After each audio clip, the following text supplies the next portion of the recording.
গত বছরের ৫ আগস্ট ছাত্র জনতার গণ অভ্যুত্থানে শেখ হাসিনা দেশ ছেড়ে ভারতে পালিয়ে যান। এখনও অনেকেই ভাবছেন তিনি কি আর কখনো বাংলাদেশে ফিরে এসে ভাঙাচোরা আওয়ামী লীগ পুনর্গঠন করতে পারবেন? এ প্রশ্নটি আজও প্রাসঙ্গিক। তবে ওপি জিন্দাল গ্লোবাল ইউনিভার্সিটির অধ্যাপক এবং আন্তর্জাতিক সম্পর্কের বিশ্লেষক শ্রী রাধা দত্ত মনে করেন এটি একেবারেই সহজ কাজ নয়। ভারতের পক্ষ থেকেও তাকে এই ব্যাপারে সাহায্য করা কঠিন হবে।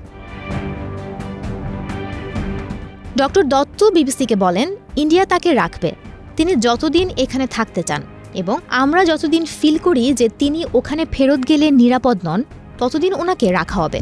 কিন্তু রিহ্যাবিলিটেশনের যে একটা কথা উঠেছে, আমরা জানি না ভারত সরকার কি ভাবছে, কিন্তু আওয়ামী লীগের সেরকম একটা চেষ্টা তো অবশ্যই আছে। তবে আমার মনে হয় না সেরকম পরিস্থিতি বাংলাদেশে এখন আর পসিবল।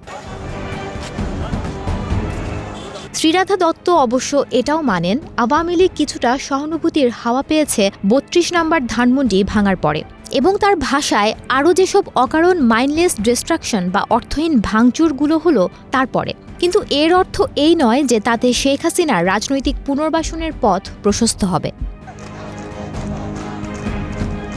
তার কথায় আসলে শেখ হাসিনার ওপরে যে রাগ, যে বিতৃষ্ণা মানুষের, স্বাভাবিকভাবেই এত বছরের একটা ব্যাপার। আমার মনে হয় না এত তাড়াতাড়ি তারা ভুলে যাবে।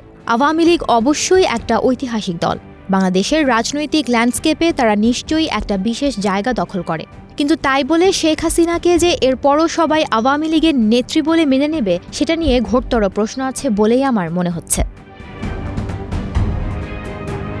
দিল্লিতে পর্যবেক্ষকদের মন্তব্য থেকে একটি বিষয় স্পষ্ট, তা হলো শেখ হাসিনাকে হয়তো দলের নেতাকর্মীদের উদ্দেশ্যে ভাষণ দেওয়ার সুযোগ দেওয়া হচ্ছে। তবে তার মানে এই নয় যে ভারত তাকে আবার বাংলাদেশের রাজনৈতিক দৃশ্যে শক্তভাবে বসিয়ে দেওয়ার চেষ্টা করবে। বাস্তবতা হচ্ছে ভারত পরিস্থিতি গভীরভাবে বুঝে ফেলেছে, এবং হয়তো এখন তাদের এমন ইচ্ছে নেই বা এমন কিছু করার ক্ষমতাও তারা হারিয়েছে। ডেস্ক রিপোর্ট, প্রবাস খবর।